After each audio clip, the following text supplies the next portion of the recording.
I'm Tatum Skipper, and welcome to Real Florida Magazine. Welcome back here today again on the beautiful campus of Florida Panhandle Technical College in another of our series of Meet the Candidates, an opportunity for you to become an educated, informed voter. So often we admonish people to register to vote, get out there and vote, but we don't take the time to give you all the information you need to vote from that informed position. Today our guest is Jim Peacock, currently a candidate for Jackson County Commission District 5. Jim is a Republican, and we're going to be talking to Jim about his history, his background, all the reasons why he wants to have that elected office, and maybe all the reasons why you should vote for him. We'll be right back.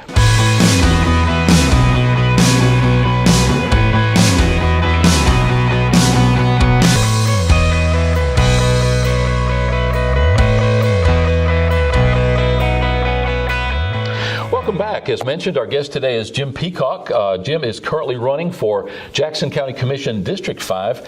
Thanks for taking the time to come over today, Jim. It's not that far from Marietta, but still, we appreciate you taking the trip over.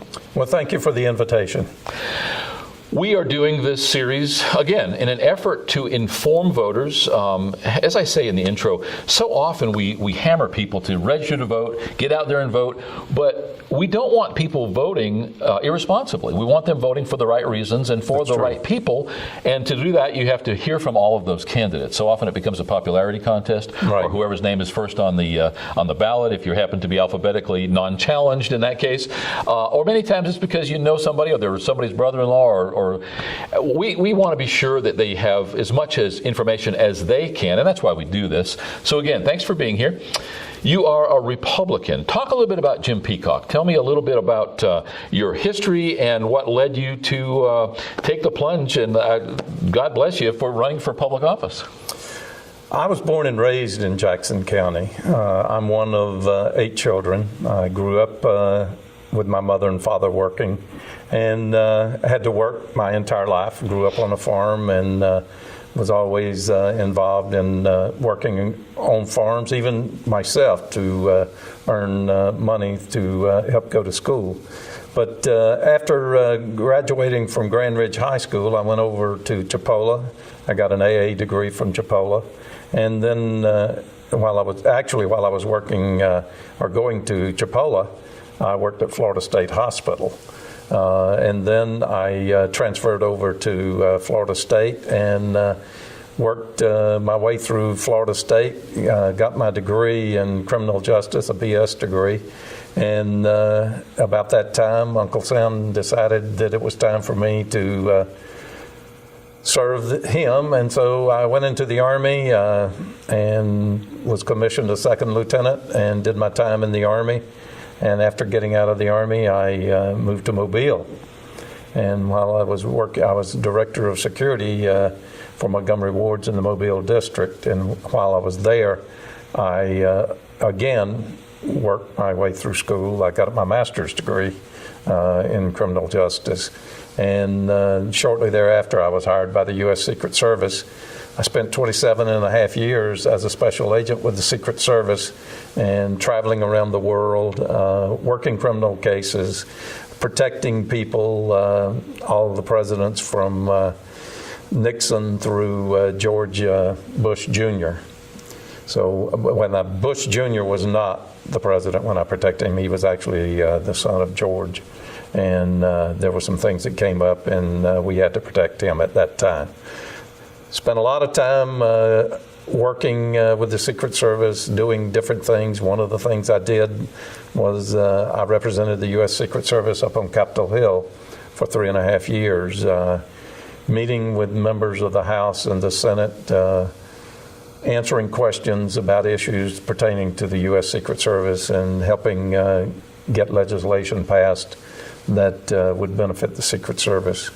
But I retired from the Secret Service in 2002, and after retiring from the service, I went back to work. At that time, I was stationed over in Brunswick, Georgia, at the Federal Law Enforcement Training Center, training new agents. I went back to work for U.S. Customs and worked for them for about 19 months while I was waiting for my wife to retire from the U.S. Secret Service. In 2003, we moved back to Grand Ridge, the area I grew up in, we had bought like 400 acres of land at that point and moved back to build our retirement home. And subsequently, I did, in fact, build a home. Been involved with a lot of things in Jackson County. I am the state committee man for the Republican Party in Jackson County. I'm also the chairman of the Republican Club in Jackson County.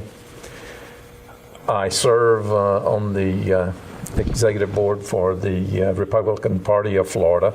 I am the CD2 caucus chairman, which means the area that Congressional District 2 encompasses. I am the chairman for that group, and we meet, now there's going to be 19 counties.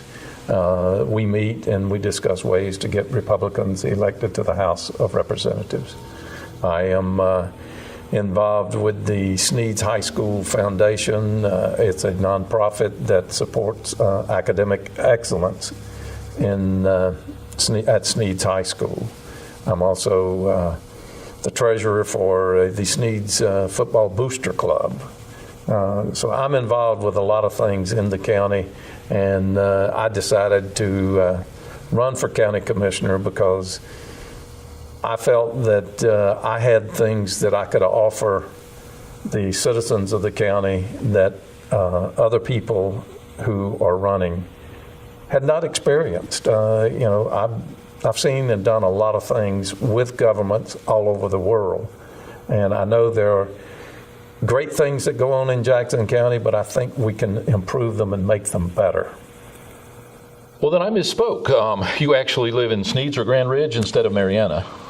I actually live in the country. Okay. I am about 3 miles west of Lake Seminole. Okay.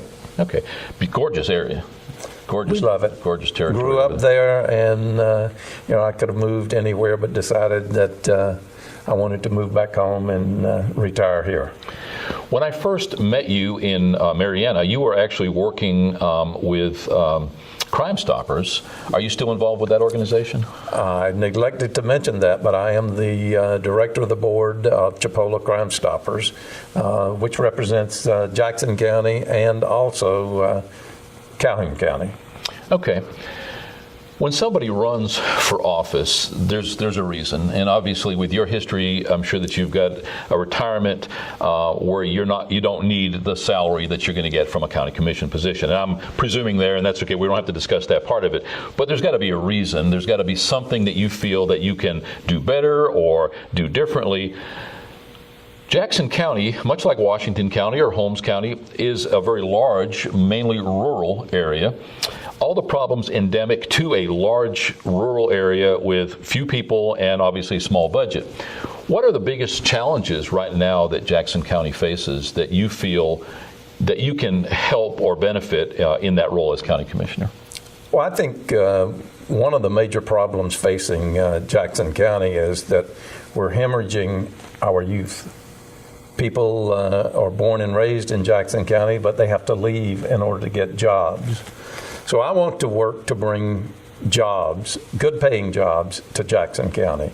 Manufacturing, I'd love to see high-tech jobs, and I will go out, if necessary, personally visit industries around the country and see if I can get them to come to Jackson County. We have got to do something in order to get more jobs in Jackson County. We need to improve our tax base. We cannot afford to do some of the things that need to be done if we don't have a tax base that will support it. I am not in favor of raising ad valorem taxes. I'm the type person that asks questions. And last year I asked how many people pay ad valorem tax in Jackson County, and was surprised to find out that that's not a number that's readily available. After about 3 weeks and talking to several people, I came up with a number, and it's not very high, the number of people that's paying ad valorem taxes. So as a result, when you raise ad valorem taxes, you're unfairly taxing a few. So we need to solve that problem. Let me guess, you're around 30% people paying ad valorem taxes as property owners? A little less than 30. I say that as a wild guess, really, but based on the fact that Washington County, about a third of the people own property and commensurately pay those Right. ad valorem taxes. School districts suffer, obviously, because of that. We've seen an exodus of people from Washington County. I know that over the last 5 years, Jackson County has lost a couple of thousand people. Right. However, in all fairness, since 1970, you've increased about 50% in population, and obviously with the bubble bursting and the economic Sure. fiscal heartburn, there's some reasons for that. Some of that population growth was artificial, caused in large part by that false growth or that false bubble in the economy. But that said, how do you turn that around? Obviously, you need more jobs. You say you were hemorrhaging youth. There's got to be a reason that youth are leaving. I would presume that's lack of jobs. Well, it's exactly why. I had to leave. There were no jobs available. I wanted to stay home, stay in the area, but in order to find a good job, I had to go on. And we just have to come up with manufacturing, with something to bring jobs into our area and keep the jobs we have. We have Sunland Training Center in Mariana. We have the Florida State Hospital. We have prisons. As a county commissioner, I can't keep those because that's a state function, the state legislatures and everything. I will work diligently with the state representatives to make sure that we keep those and do anything we can to improve the plight of the employees that are there. Our Department of Corrections people are working 12-hour shifts. I've worked 12-hour shifts. That is not fun. And you want those correctional officers, just like law enforcement officers, to be at their maximum potential at all times. 12 hours, you are worn out, especially if it's a midnight shift. With just under 1,000 square miles in Jackson County, you've got about 1,200 miles of roads, 800 miles of which are unpaved. That's true. At between $500,000 and $1 million a mile, there's no black magic there. It's easy to understand why there are so many non-improved roads. But that said, how big a problem is that? How much does that relate to maybe the jobs problem in attracting businesses? And what, if anything, as a county commissioner, can you do to help that situation? Certainly, I think that probably contributes to some industries not wanting to move here. What can I do? That's what they say that costs roughly $1 million a mile. Is that the only way we can build roads? Why can't the county hire some people and build roads? Do all of the foundation, do all the base work, and then have people come in and pave roads. But maybe there's another way to improve our roads without asphalting them. We've got a lot of limestone in Jackson County. Perhaps we can come up with some way to put limestone on our roads that will improve them, but yet may not pave them. Sure. It would be nice to pave every road in the county. I do not tell anyone that I'm going to pave a road because I know it takes a lot of money. And just as sure as I tell you I'm going to pave your road and I don't do it, you'll call me a liar.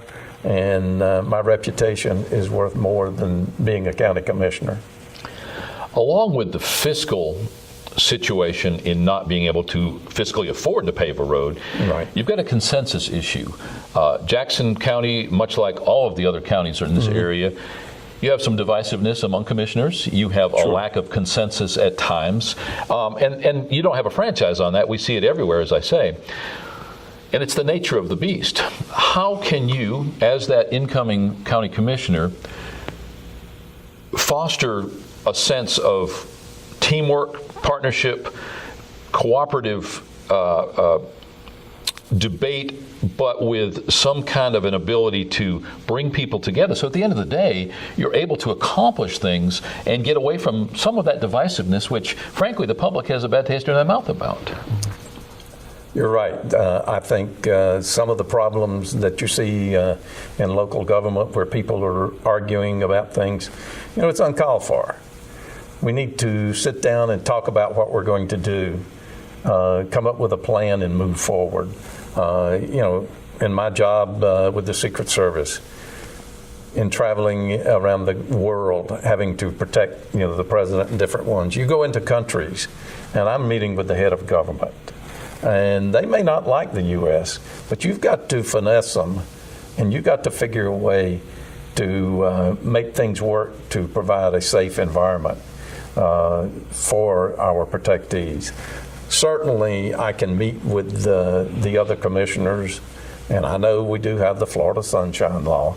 I will comply with that. But we've got to come up with a plan to make sure that we're doing the best that we can for the citizens of the county. Not only the citizens in our district, but what is best for the county. And, that applies to state government and federal government also. You go to Washington and everything is divided. You up on Capitol Hill, you show up, you got the House on one side, you got the Senate on the other side.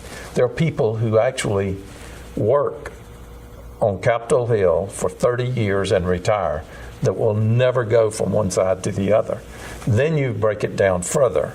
You've got the Republicans and the Democrats. And they are professional politicians up there, and they go head to head all the time. And I used to just shake my head and say, you guys don't understand. I can work with people, and I think I can get people to work with me. Fortunate for me now, we have 2 Republicans that were just elected to the county commission in Jackson County. If I get elected, that'll be 3, and we've got another guy that's supposed to be running. We could conceivably have 4 Republican county commissioners in Jackson County. And I think if that happens, we will be able to do a lot of good things for Jackson County. Yeah, and that was the next thing I was going to bring up, is that historically, you had to be a Democrat to get elected in Jackson County. If you weren't a Democrat, you never voted in a primary, certainly. And only recently has the pendulum swung where there is more of that Republican influence. It seems like the closer you get to Tallahassee, the more Democratic it becomes. Mm-hmm. That said, what's your litmus test saying now? What's with your nose in the wind? What's the buzz? What are your thoughts now about your candidacy? How are you being received? What are you hearing out there on the streets about your candidacy? I am hearing good things. Of course, a lot of people. I'm not silly. People will tell you what they think you want to hear, but. The district that I am running in, I do have a Republican running against me in the primary. If I get through the primary, I don't see a problem at all in beating the incumbent. Normally, incumbents are hard to beat, but I think there's been some things that have transpired that has alienated, this commissioner has alienated a lot of people. So as a result, I don't see a real issue with beating him. As far as having to run or be a Democrat in order to vote in Jackson County, we can thank the Florida legislature in 1998. They changed the rules here in the state, and I have been very active, even this campaign, in getting people to change parties.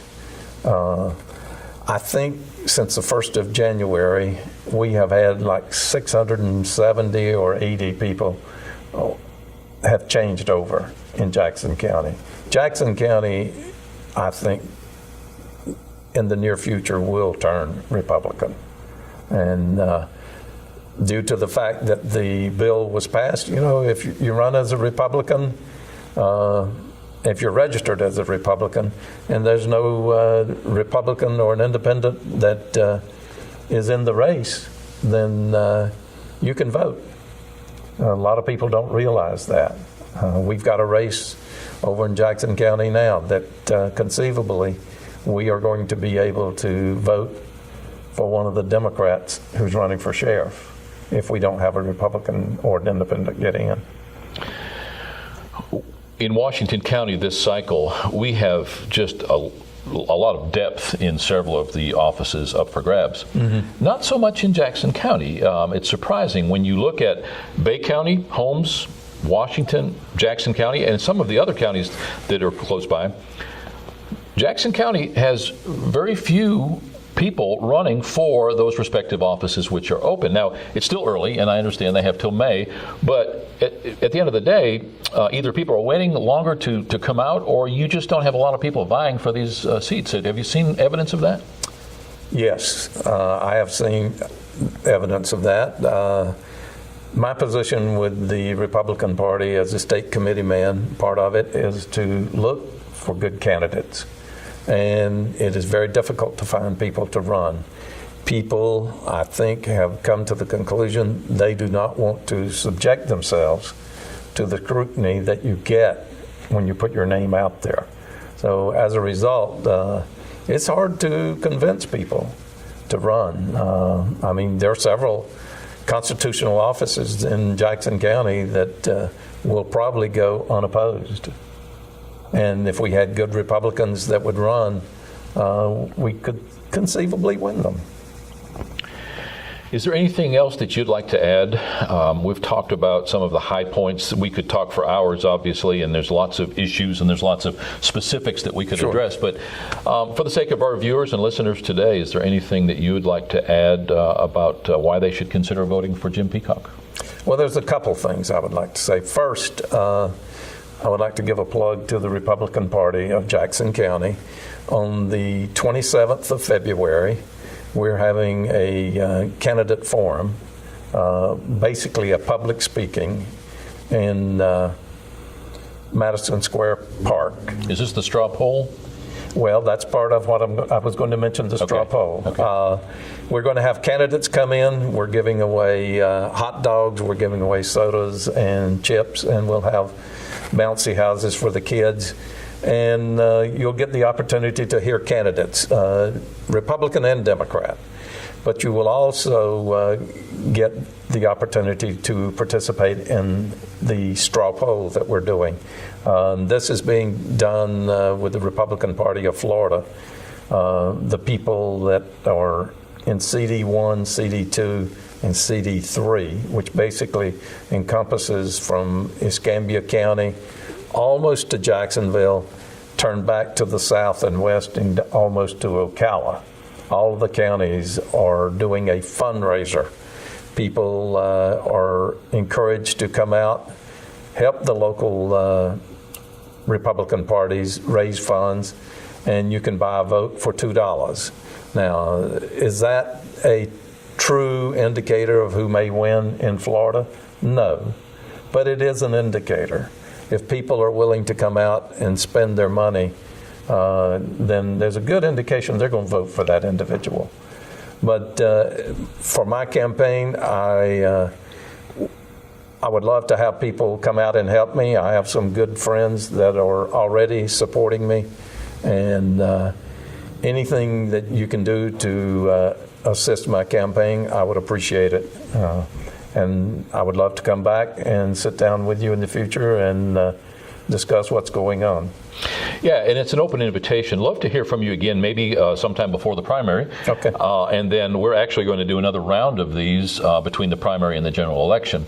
Clint Pate, we've already spoken to him. He actually sent us a news release about that straw poll. We've got him scheduled to come on and talk about that in more detail. So that'll be another opportunity for people to find out about. We'll see if we can't get over there and cover it ourselves. I know you'll have media there, but we enjoy a good listenership as well as viewership of the show. So we'll try to come over for that. The time for that event on the 27th is from 10 a.m. until 2 p.m. Okay. And we'd love to have everyone come out. I know your broadcast hits Washington and Holmes County. Come on over. We'd love to have you. Get a free hot dog, and hopefully you'll buy a vote, and we can make a little money and learn what the candidates have to say. And you will get to hear the Democrats, too. You mentioned you had a couple of things to say. Did you cover both of them? I think so. Okay.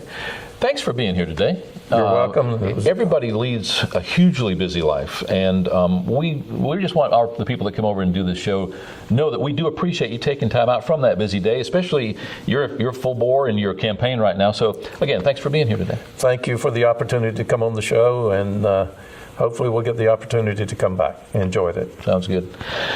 Our guest today has been Jim Peacock. He's running for Jackson County Commissioner, District 5 seat. An opportunity today to virtually meet Jim. We'll hear a little bit from his own mouth and his own words about why you should consider him for that position of District 5 County Commissioner in Jackson County. Stay tuned. We hope to have 100% participation. At this point, it looks pretty promising. We've had responses from most of the candidates in Holmes, Jackson, and Washington County indicating they will be here to do exactly as Jim did today. We've also heard from the state representative race, District 4, and the state senate race, District 2.